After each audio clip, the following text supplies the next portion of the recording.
Money, I'm home. Hi, I'm Lynn Jarman Johnson with Consumers Credit Union. Thanks so much for joining us. We have a very special program for you today. It's a little highlight of what's coming your way in 2022.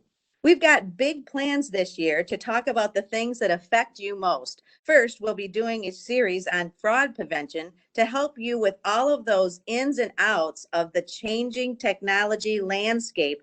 We've got the strongest security, and we want to make sure that you have the experts on hand to help you throughout the year. Joining us today is Christy DeSimone, and she is our fraud specialist here at Consumers Credit Union. One of the things that I think is so fascinating is the fact that people still, for some reason, and me included, that you sometimes just don't want to talk about money. And you might be embarrassed if something happens where you fell for a fraud and you're like, how did I do that? Right. And I think that is the number one thing that people feel when they realize that they've fallen for a scam is they're like, how could I not see this? How could I not recognize these signs? And sometimes you're so caught up in the moment that you're like, this has to be true. Like, I've done these great things and this is my payoff and I'm ready for it. And in reality, like, we are here to not point any blame at anyone, but we're here to educate and help people understand what to look for in this landscape so that they don't fall for those scams. I remember years back, I Yes. sat on Facebook and up popped a message, and Yeah. a friend of mine that I graduated from high school with that I had not seen in years, but I know they travel, all over the place, that this individual had been captured. I mean, I laugh now, but seriously, when it happened, I panicked. I thought, oh my gosh, I really thought it was true. I didn't know that, hadn't been in touch with the individual that much. And so Right. it was a scam asking for money to get out of jail. And Yeah. there was a moment that I was ready. I was going to do anything to help this person. So it's sometimes not even about the fact that you might fall for it. It's because you're trying to help someone. It might not be Right. even you that you're trying to help. You're trying to help somebody. Right. And that's what they do is they throw this line in hopes that they can find someone who wears their heart on their sleeve and is, willing to help anyone at all costs. And when they find those people, that's when they really try to reel in as much as they can, as quickly as they can. So they really do try to cast a wide net to get to those people. We'll also be touching base with our mortgage experts. I'll tell you what, the mortgage industry is just crazy right now, isn't it? So we're going to make sure that you know exactly what steps to take so that you can nab that perfect home. David Penley, he's our vice president of mortgage lending. With that means houses, everybody, houses.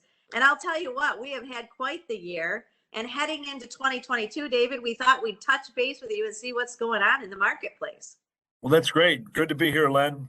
It's still a great time to sell a house, and it's a great time to buy a house. But the key is to find the right house at the right price without overpaying. That's what's so interesting to me is the overpaying, because the numbers that I've been hearing that are coming back are almost staggering, to the point of you're thinking, well, how can that be effective long term? Yeah, no, that's a great point. And I always tell people the end game is not to buy a house. The end game is to buy the right house for you. We've had people where they get in bidding wars, they lose one, lose one, lose one, and then they finally find a house and they get it and they're accepted. And then after closing, they're like, I don't even like this house. They thought the end game was to get a house. Yeah, I got a house, but it wasn't the one they wanted. I really like to encourage people to be patient. The market will open up, the inventory will come back on. It just may take 3, 4, 5, 6 months. We're starting to see it come back on. More houses entering the market on a daily basis. All projections are that the inventory should open up a fair amount, but you don't need to overpay for a house, and you don't have to buy a house that you don't want. Find the right house. Do you have any stories, like, I know you have so much rich history in the mortgage industry. Is this timing, like, can you remember any time like it? No, I can't. I've done this for many, many, many years. We used to think how long are houses generally on the market, what they call a turn cycle. 45 days, 60 days is a fairly quick turn cycle. Homes are on the market and then they sell within 45 or 60 days.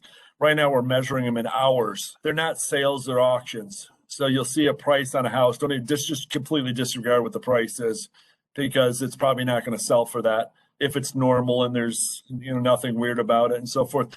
So no, in my 30 plus years career, I've never seen anything like it.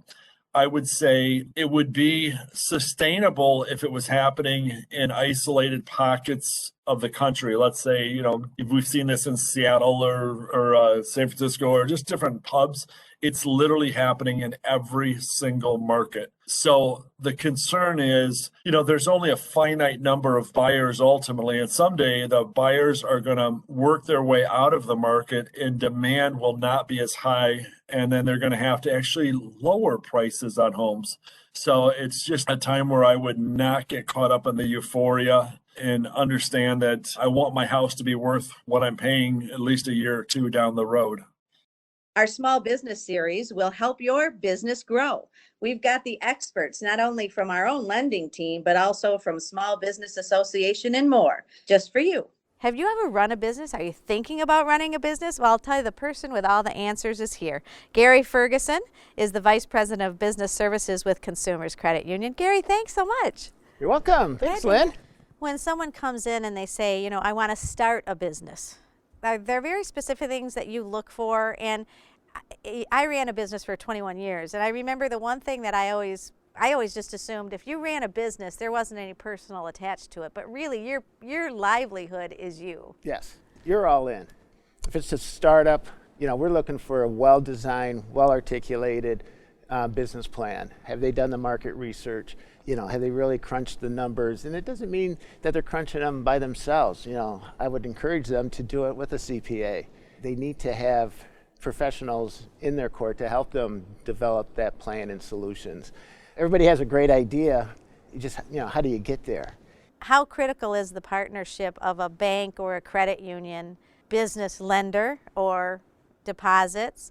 How important is that relationship? That relationship is huge. The business owner needs somebody that's going to understand their business, what their needs are. A lot of times businesses, we'll see a mismatch of their products and services. I always look at the added scenario, I need a line of credit. I need a line of credit. Yeah, you may not need a line of credit. There may be some other type of vehicles in that would serve you much better and appropriately. You want to be able to work with a banker or financial institution that can sit down with you, understand what you're going through, and try to keep you on track to where you want to be. And finally, we're going to be talking about the things that we love most, volunteering in our community. And we'll highlight all of the organizations that we're involved with, and you are involved with too as a member. I'm introducing you to Tim Heilman. He is the Executive Director, the CEO, President for Special Olympics Michigan. Hi, welcome in. Hi, Lynn. Great to be with you today. So, Tim, 3 years ago, all of a sudden you put on a new hat.